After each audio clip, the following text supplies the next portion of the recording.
Komisioni Shtetëror për Parandalimin e Korrupsionit (KSHPK) ka publikuar pasurinë e zyrtarëve të qeverisë së Maqedonisë së Veriut. Ministri i Ministrisë së Marrëdhënieve Ndërmjet Bashkësive Ivan Stoiljković në emër të tij ka deklaruar prona banimi në Maqedoninë e Veriut dhe në Serbi, si dhe disa automjete. Pasuria që ka deklaruar Stoiljković në KSHPK,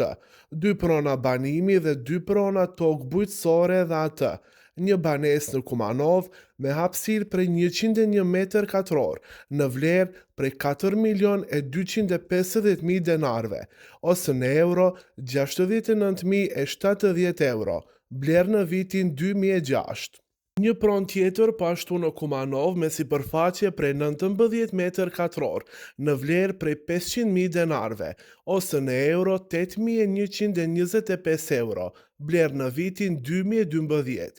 Një pronë tokë bujqësore në Nagoriçan të vjetër me sipërfaqe prej 1.121 metër katror në vlerë prej 500.000 denarve, ose në euro 8.125 euro, blerë në vitin 2014, si dhe një tjetër pronë tokë bujqësore pashtu në Nagoriçan të vjetër me hapësirë prej 5.805 metër katror, blerë në vitin 2024, mirë po për të njëjtën nuk është deklaruar vlerë monetare.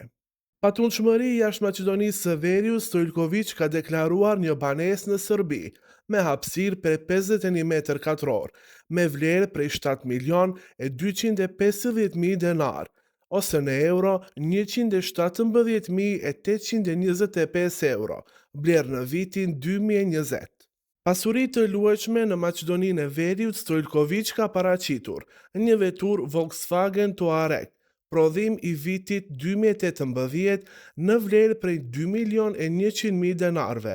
ose në euro 34.128 euro, blerë në korrik të vitit 2023.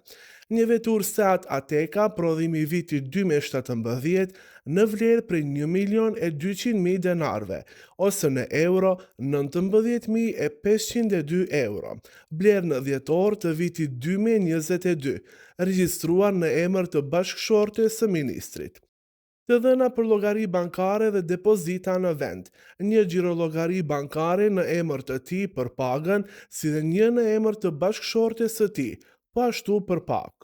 Ka regjistruar dhe 3 kredi në bankat e vendit, një kredi prej 4.650.000 denarve, ose në euro 75.570 euro, e marrë në tetor të vitit 2019 dhe e shlyer në tetor të vitit 2024. Një tjetër kredi aktive prej 1 milion denarve, ose në euro 16.251 euro, marrë në qershor të vitit 2020, me afatizim kthimi deri në qershor të vitit 2025, si dhe një kredi tjetër në vlerë prej 1 milion denarve, ose në euro 16.251 euro, marrë në dhjetor të vitit 2021, me afatizim kthimi deri në dhjetor të vitit 2026.